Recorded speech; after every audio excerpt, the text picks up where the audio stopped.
अस्सलाम वालेकुम नाज़रीन, सकलैन अमाना आपसे मुखातिब है। नाज़रीन, इस वक्त जो दो जस्टिस साहिबान ऐसे हैं जिन्होंने इस वक्त पूरे निज़ाम को या पूरी उस ताकत को, जो ताकत किसी भी के भी कंट्रोल में नहीं आया करती थी, ना ही इस वक्त अब भी कंट्रोल में है, लेकिन उसके बावजूद वो इस वक्त बोल रहे हैं, वो अपने रिमार्क्स में उनका जिक्र कर रहे हैं, वो बाकायदा से खतूत लिख रहे हैं और मुसलसल ये खतूत लिख रहे हैं और ये बावर कराने की कोशिश कर रहे हैं कि अदलिया पर किसी किस्म का कोई दबाव डालेगा तो उन दबाव डालने वालों के खिलाफ उनकी जानिब से कार्रवाई की जाएगी, फिर चाहे वो तौहीन अदालत हो, कुछ भी हो।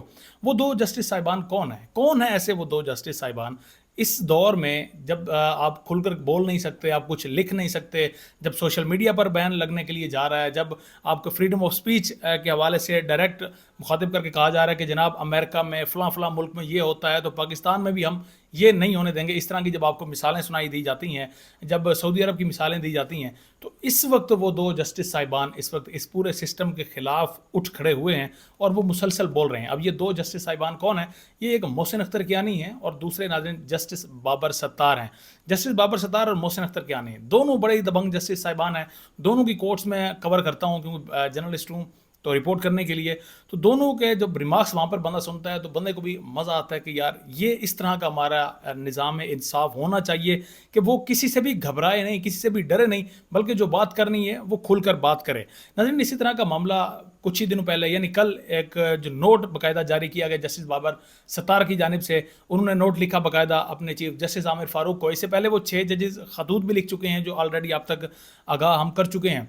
उस नोट में ये कहा गया कि ऑडियो लीक केस में उन्हें हाई ऑफिशियल की जानिब से, खुफिया एजेंसियों की हाई ऑफिशियल की जानिब से ये मैसेज दिया गया था कि इस केस से आप ख़ुद को अलग कर लें। लेकिन उन्होंने कहा कि मैं उस केस में, क्योंकि अभी भी इन्हीं के पास है, कि मैं एक तो उस केस से अलग नहीं हुआ और दूसरा उन्होंने ये बाकायदा ये नोट जो है ये ख़त की सूरत में उन्होंने अपने चीफ जस्टिस को लिख दिया है। और इससे पहले जो 6 जस्टिस साहिबान ने chief justice of supreme court of Pakistan Qazi Faez को ख़त लिखा तो उससे भी काफ़ियों की चीखें बुलंद हुई हैं। ख़ुसूसन इस हुकूमत की चीखें बुलंद हो रही हैं। जो आपने कल भी 2 प्रेस कॉन्फ्रेंसेस सुनी होंगी, अता तारड़ की और वज़ीर कानून की आज़म नज़ीर तारड़ की, दोनों की जानिब से जो प्रेस कॉन्फ्रेंसेस की गई उससे ये अंदाज़ा लगाना अब बिल्कुल वाज़ेह था, या मुश्किल नहीं है कि यह अंदाज़ा बंदा लगा सके कि जनाब इनकी चीखें कहाँ से बुलंद हो रही हैं। इसकी वजह यह है कि इस वक्त चूँकि अगर ये गवर्नमेंट में है तो ये उन्हीं की मरहून मिन्नत है जिनके खिलाफ जस्टिस बाबर सत्तार, जस्टिस मोहसिन अख्तर कियानी ने इस वक्त स्टैंड लिया है।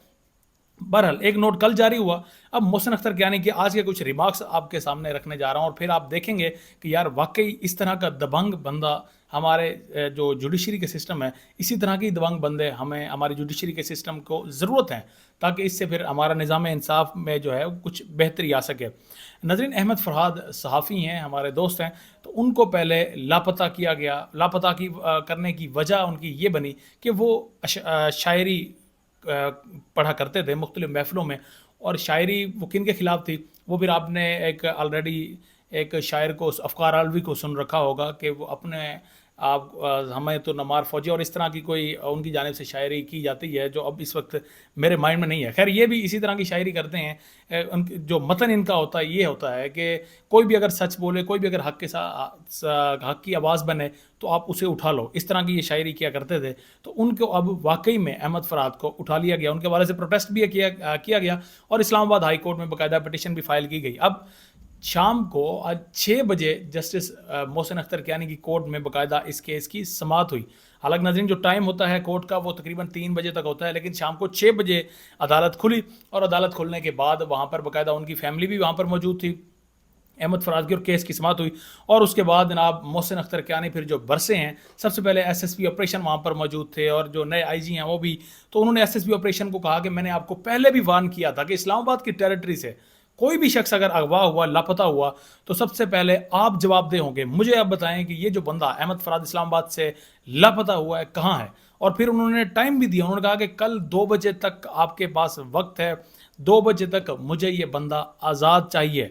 और फिर उन्होंने पुलिस को कुछ जो जिम्मेदारियाँ पुलिस की बनती हैं उस हवाले से भी उन्होंने आगाह किया कि अगर आपको कहीं से भी कोई प्रेशर आ रहा है, अगर आपको लगता है कि इस केस की वजह से, इस मामले की वजह से आपको ट्रांसफ़र कहीं कर दिया जाएगा, तो ये अदालत यानी मैं यहाँ पर मौजूद हूँ, अब मुझसे रजू करें, मैं आपके ट्रांसफ़र में रुकावट बनूंगा, आपको जो थ्रेट होगा कुछ भी होगा तो आप ये अदलिया जो है ये आपके पीछे आप देखेंगे कि खड़ी हुई मौजूद होगी। तो आप बगैर किसी प्रेशर के, आपने प्रेशर नहीं लेना और प्रेशर के बजाय آپ نے کل 2 بجے تک احمد فرحاد اس صحافی کو ایک تو آپ نے بازیاب کرانا ہے، جس کسی کے پاس بھی ہے. اگر آپ نے بازیاب نہ کروایا تو یہ بھی انہوں نے کہا کہ اگر آپ نے بازیاب نہ کروایا تو پھر میں جو ان کی جانب سے ریمارکس باقاعدہ جو نوٹ بعد میں لکھا جاتا ہے تو اس نوٹ میں باقاعدہ ایجنسیوں کے نام لے لوں گا. تو میرے خیال میں یہ ان کے لیے سب سے بڑی سبکی ہوگی. تو آپ کو ہر صورت کل 2 بجے تک احمد فرحاد کو بازیاب کرانا ہے. اب یہ ٹاسک بھی سونپ دیا گیا ہے.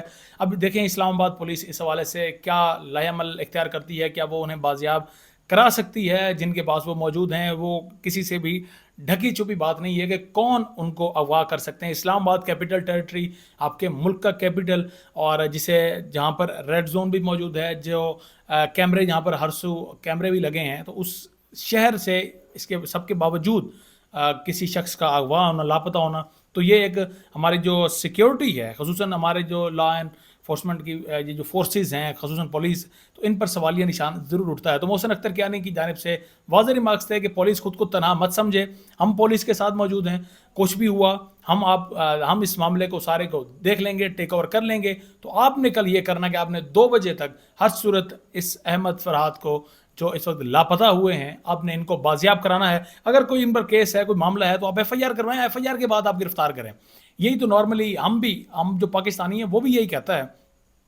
اگر بالفرض آپ کو لگتا ہے کہ کسی شخص کوئی غلط بول رہا ہے، کسی سے ریاست کو نقصان ہو رہا ہے، تو آپ کیا کریں؟ آپ ایک ایف آئی آر کریں. ایف آئی آر کے بعد آپ اس کو جا کے گرفتار کر سکتے ہیں، اور اس کے بعد ضمانت. یعنی یہ تمام معاملہ کورٹ کچہری نے دیکھنا ہے، یہ معاملہ آپ نے نہیں دیکھنا، کیونکہ آپ کی یہ ڈومین نہیں ہے. تو یہ چیز اب ان 2 جسٹس صاحبان کی جانب سے بھی واضح طور پر کہی گئی ہیں. اب ناظرین، جو دوسری بڑی وہ بھی افسوسناک خبر ہے، صحافت کا شاید کافی کوئی دوست ہوں جن کا شوق جن میں ابھر رہا ہو کہ انہوں نے صحافت ہی کرنی ہے. تو صحافت کوئی آسان فیلڈ نہیں ہے. اب جو میں خبر آپ کے سامنے رکھنے جا رہا ہوں، یہ مظفر گڑھ کے ہمارے ایک صحافی دوست تھے. خبریں اخبار روزنامہ خبریں جو ہمارے ساؤتھ پنجاب کو اوور آل کور کرتا ہے، تو وہاں ان کے یہ رپورٹر تھے باقاعدہ، جن کو مبینہ طور پر کل دن دہاڑے باقاعدہ فائرنگ سے انہیں شہید کر دیا گیا. اور اب تک جو قاتل جنہوں نے انہیں شہید کیا ان کے بارے میں کچھ معلومات نہیں ہیں. تو یہ ہماری فیلڈ ہی کچھ ایسی ہے کہ اگر آپ کسی کے بارے میں سچ بولیں گے، سچ لکھیں گے، یا تو آپ لاپتہ ہوں گے، اور یا پھر آپ دن دہاڑے فائرنگ سے آپ کو جان سے بھی ہاتھ دھونا پڑے گا. ارشد شریف کی صورت بھی اور حامد میر کی صورت بھی ہمارے پاس مثالیں موجود ہیں کہ جنہیں اسی طرح سے گولیوں کا نشانہ بنایا گیا. یہ تو اللہ کا شکر ہے کہ اب حامد میر اس وقت ہمارے پاس موجود ہیں، لیکن عمران ریاض کی ایک مثال جو ہے وہ بھی ہمارے سامنے موجود ہے. انہیں بھی جس طرح سے 2 مرتبہ پکڑا گیا اور پھر اس کے بعد ٹارچر کیا گیا، لیکن الحمدللہ وہ بھی اس وقت ہم میں موجود ہیں. تو صحافت، یہ تمام چیزیں صحافت کے ساتھ جڑی رہتی ہیں، کیونکہ صحافت کا کام ہے، جو صحافی کا کام ہے، آپ لوگوں کے مسائل کو اجاگر کرنا، لوگوں کو شعور آگاہی دینا. اور جب وہ یہ چیزیں کرتا ہے تو کچھ جو مافیاز ہیں ان پر آٹومیٹکلی ہاتھ ڈلتا ہے. انہیں لگتا ہے کہ شاید یہ ان کے خلاف بولا لکھا جا رہا ہے، اور جو کہ انہی کے خلاف بولا اور لکھا جا رہا ہوتا ہے. تو اس کی وجہ سے پھر صحافی کو اپنی جان سے ہاتھ دھونا پڑتا ہے. خیر، ہم امید کرتے ہیں کہ ہمارے جو صحافی دوسری برادری ہے وہ ساری اس معاملے میں یکجا ہو، اور صحافیوں کے نہ صرف حقوق کے متعلق بلکہ ان کی جان و مال کی حفاظت کے حوالے سے بھی کوئی اس طرح سے لائحہ عمل ترتیب دیا جائے. اب تک کے لیے اتنا ہی. اپنی میزبان ثقلین حمانہ کو اجازت دیں. اللہ نگہبان.